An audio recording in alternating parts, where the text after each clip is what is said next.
आप सभी देखना शुरू कर चुके हैं टीजीटी इंग्लिश तक, जिसमें प्रिपरेशन कराई जाती है टीजीटी पीजीटी अन्य परीक्षाओं में, जिसमें आप इंग्लिश लिटरेचर से प्रिपरेशंस कर रहे हैं। तो बहुत सारी कंप्लीट वीडियो आपको इस प्लेटफॉर्म पे देखने को मिलेगी इजी वे में।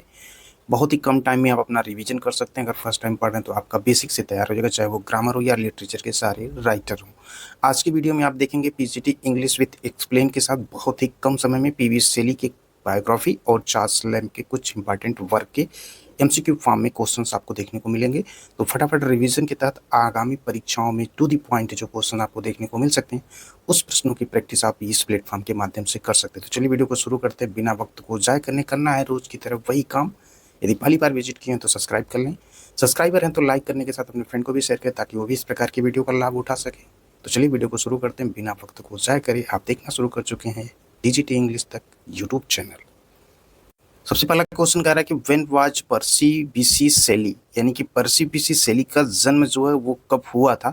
आपको याद होना चाहिए 1797 में इनकी बर्थ होती है। 4 अगस्त का वो डेट रहता है, तो ये भी याद रखिएगा 4 अगस्त 1797 को इंग्लैंड के जो है ससेक्स में जो है इनका जन्म होता है, तो ये भी याद रखिएगा। और हार्स में एक जगह है, उसी के पास का जो है ये प्लेस है।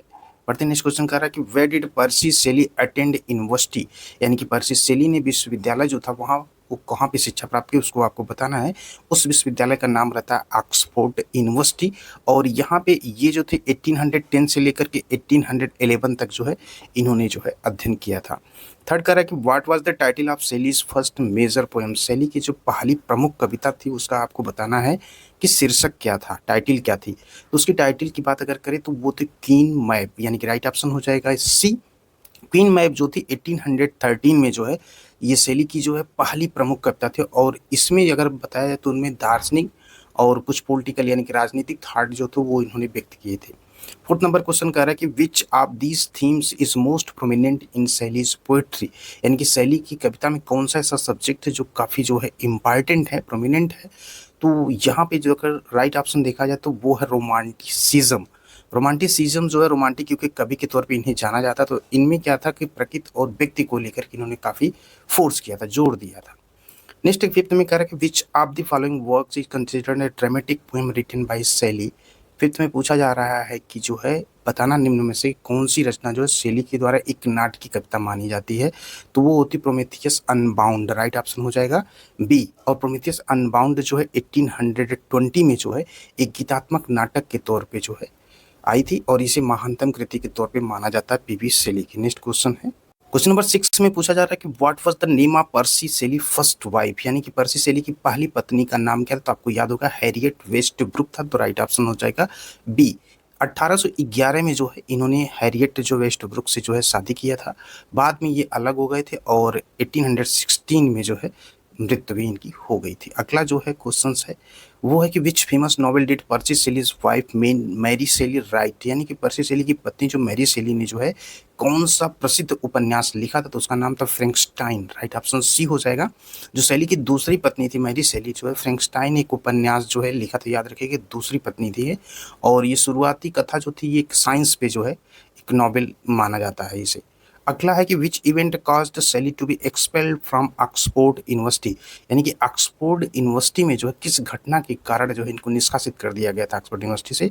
तो वो है राइट ऑप्शन जो हो जाएगा वो राइटिंग एन एथेस्टिक पैम्फलेट, यानी कि एक जो है नास्तिक पुस्तिका लिखने के कारण 1811 का ये पीरियड था, ये भी याद रखिएगा। और नाइन्थ नंबर कह रहा है कि which of Shelley's work addresses the concept of N idealistic society, यानी कि शैली की कौन सी एक रचना थी जो आइडियलिस्टिक सोसाइटी यानी कि आदर्शवादी समाज की अवधारणा को क्या करती है, इंडिकेट करती है, संबोधित करती है। तो वो राइट ऑप्शन हो जाएगा या डिफेंस ऑफ पोएट्री जो थी यही थी, जो कि आई थी 1821 में जो है ये आई थी। और ये कहा जाता है एक प्रकार से चेंजेबल पावर थी, ये परिवर्तनकारी शक्ति थी और बेहतर समाज को बनाने की क्षमता का इसमें जो है लॉजिक दिया गया, तर्क दिया गया है।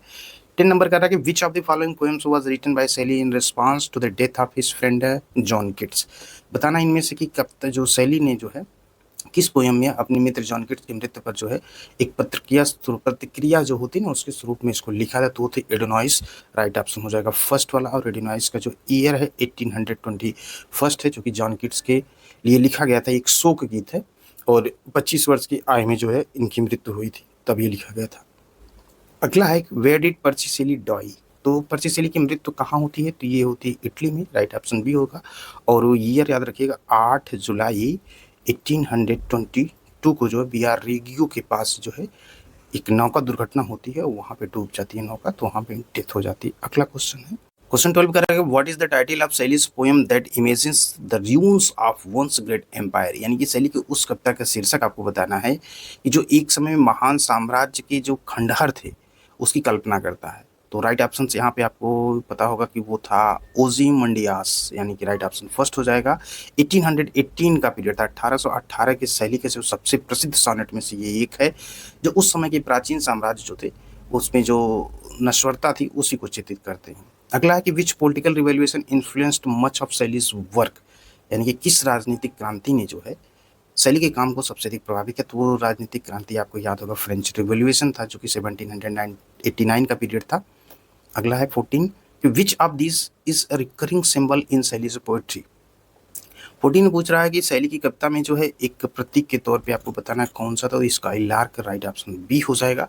स्काई लार्क जो है ना स्वतंत्रता का एक प्रतीक है, तो स्काई लार्क जो कविता में ये देखने को मिलता है।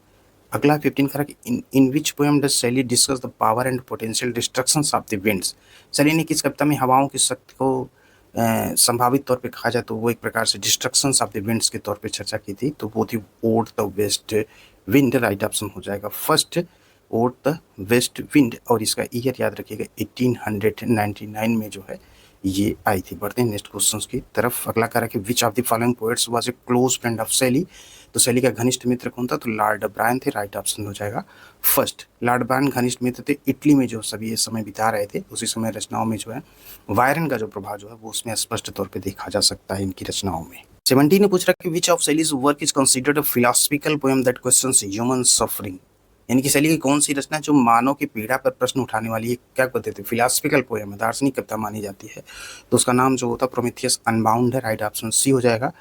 और नेक्स्ट 18 कह रहा है कि what is the central idea of Shelley's poem the mask of energy, तो द मास्क ऑफ एनर्जी का केंद्रीय सब्जेक्ट क्या है? तो वो राइट ऑप्शन आपके सामने है, तो बी वाला ऑप्शन जो है सही हो जाएगा, the revolt against oppressive political regimes, यानी कि दमनकारी राजनीतिक शासन के विरुद्ध जो विद्रोह था, द मास्क ऑफ एनार्की। तो द मास्क ऑफ एनार्की जो आती है 1899 में जो है एक राजनीतिक कविता है। 19 कह रहा है कि what literary form is most commonly associated with Percy Bysshe शैली, यानी कि पर्सी बिशे शैली के साथ सबसे अधिक कौन सा साहित्यिक जुड़ा है? तो वो है राइट ऑप्शन जो होगा लिरिकल पोइट्री। नेक्स्ट 20 कह रहा है कि विच ऑफ शैली work was inspired by his own sense of exile and loss, शैली की कौन सी रचना उनके निर्वासन और क्षति की भावना से प्रेरित है? तो वो थी अलास्टर, राइट ऑप्शन जो हो जाएगा सी। और अलास्टर का अगर ईयर पूछा जाएगा तो 1860 में अलगाव की जो भावना थी ना, उसी चीज़ को जो है यहाँ पे उसकी खोज को दर्शाया गया है।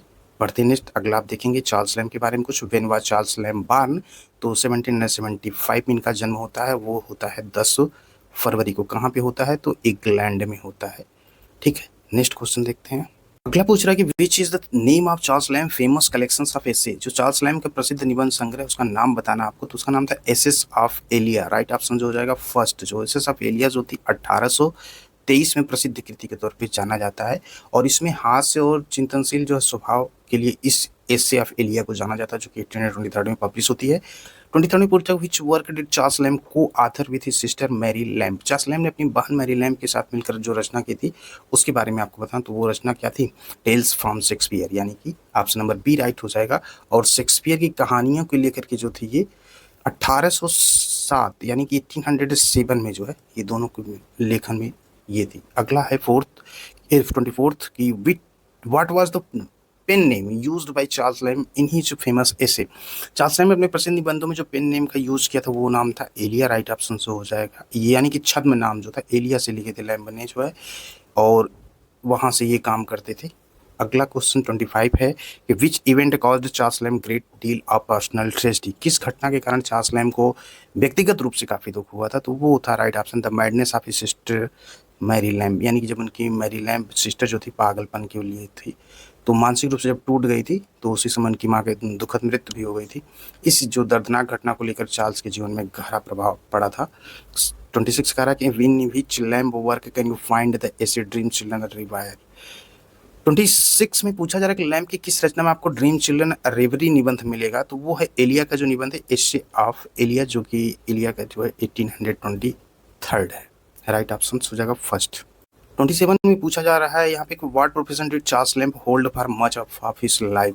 चार्ल्स लैम्ब अपने जीवन का अधिकांश समय जो है कौन सा पेशा किया था, तो यहाँ पे right option clerk at the east India house, जो कि पीरियड अगर बात करें तो 1792 से लेकर के 1825 तक जो ईस्ट इंडिया कंपनी में क्लर्क के रूप में इन्होंने काम किया था। एक इनकी स्टेब्लिश जॉब थी ये, और उसके बाद जो है साहित्यिक करियर में आगे इनका जो है काम शुरू हुआ था। 28 में पूछ रहा है कि which of the following was Charles lamb first published work. Charles lamb की जो पहली प्रकाशित कृति है वो माना जाता है पोएम्स जो है। लैम्ब्स की कविता जो पहली बार आई थी वो कब 1802 में प्रकाशित हुई थी। और 29 में पूछ रहा है कि Charles Lamb is considered a master of which genre of writing. Charles Lamb लेखन की किस विधा का जो है उन्हें मास्टर माना जाता है, तो वो है एसे। राइट ऑप्शन जो हो जाएगा सी। अगला है 30 की which Lamb work contains the famous essay the old benchers of the Inner Temple. तो जो old benchers of Inner Temple शामिल है ये है एलिया के निबंध में। राइट ऑप्शन ए हो जाएगा, और ये है 1823, इसको याद रखिएगा। चलिए 31 देखते हैं। Which genre did Charles Lamb write addition to essay. Charles Lamb निबंधों के अलावा जो है वो विधा पूछ रहा है, तो आपको याद होना चाहिए कि वो है पोइट्री। Right option C. चलिए 32 देखते हैं कि which of the following was Lamb primary inspire for his essay. Lamb के निबंधों की मुख्य प्रेरणा जो थी वो थी his experience as a clerk and personal life. चलिए 13 के बाद जो है 33 के क्वेश्चन को देखते हैं। 33 में पूछ रहा है कि which is recurring theme Charles Lamb essay. तो चार्ल्स लैम्ब के जो एसे हैं, जो विषय है वो बार बार कौन सा आता है, तो वो आपको देखने को मिलेगा। उसमें जो है मेलैंकली होगा, ह्यूमन कंडीशंस होगा। राइट ऑप्शन हो जाएगा सी। 34 करा कि which work of Charles Lamb is a collection of his reflection on childhood. कौन सी रचना बचपन पर उनके विचारों का संग्रह है, तो वो है essay of Elia. Right option ये हो जाएगा। और अगला क्वेश्चन जो पूछ रहा 35 में, which essay by Lamb discuss his views on the nature of reading. तो प्रकृति पर उनके विचारों पर चर्चा करता है, तो वो है राइट ऑप्शन डिस्ट्रेशंस अपॉन रोएस्ट पिक, यानी कि भुने हुए सुअर पे एक शोध प्रबंध। चलिए नेक्स्ट क्वेश्चन जो है 36। What is the central theme of, जो है आपको बताना एक जो है सुपर नेटेड मैन, यानी कि सेवानिवृत्त व्यक्ति का जो है सेंट्रल थीम बताना है यहाँ पे चार्ल्स लैम्ब के द्वारा जो है लिखित है ये। तो राइट ऑप्शन से यहाँ पे हो जाएगा सी। राइट ऑप्शन सी हो जाएगा, यानी कि the burdens of old age and loneliness, बुढ़ापे और अकेलेपन का बोझ को लेकर के है। 37 कह रहा है कि who was Charles lamb close friend and fellow writer who greatly influenced his literary career. Charles lamb के घनिष्ठ मित्र और लेखक जो थे साहित्यिक जीवन को अत्यधिक प्रभावित किया था, उनका नाम था Samuel Taylor Coleridge. Right option B. 38 कह रहा है कि which essay by Lamb humorously humorously recounts the story of his childhood experience with roast pig. तो इसमें पूछ रहा है कि लैम्ब का जो है कौन सा निबंध जो रोस्ट पिक के साथ जो है बचपन के अनुभव को हास्यपूर्ण ढंग से जो है बताता है। तो राइट ऑप्शन हो जाएगा यहाँ पे वही ए वाला। और 39 हो जाएगा which essay by Lamb is reflection on the nature of personal memory and nostalgia. यहाँ पे जो लैम्ब का जो कौन सा निबंध जो व्यक्तिगत जो उनकी स्मृति थी और पुरानी यादों पर प्रकृति पर एक प्रतिबिंब है, वो है old China. Right option B. तो आप देख रहे थे टीजीटी इंग्लिश पे पीबी शेली और चार्ल्स लैम्ब के कुछ इंपॉर्टेंट क्वेश्चन जो विभिन्न प्रकार की परीक्षाओं में कई बार पूछे गए हैं। महज 10 मिनट के अंदर आप रिवीजन कर सकते हैं और अपनी तैयारी को चेक कर सकते हैं। चैनल पे पहली बार विजिट करें तो सब्सक्राइब, लाइक, शेयर के साथ साथ बेल आइकन को जरूर प्रेस करें। मिलते हैं एक नई वीडियो के साथ टीजीटी इंग्लिश तक यूट्यूब चैनल के प्लेटफॉर्म पे।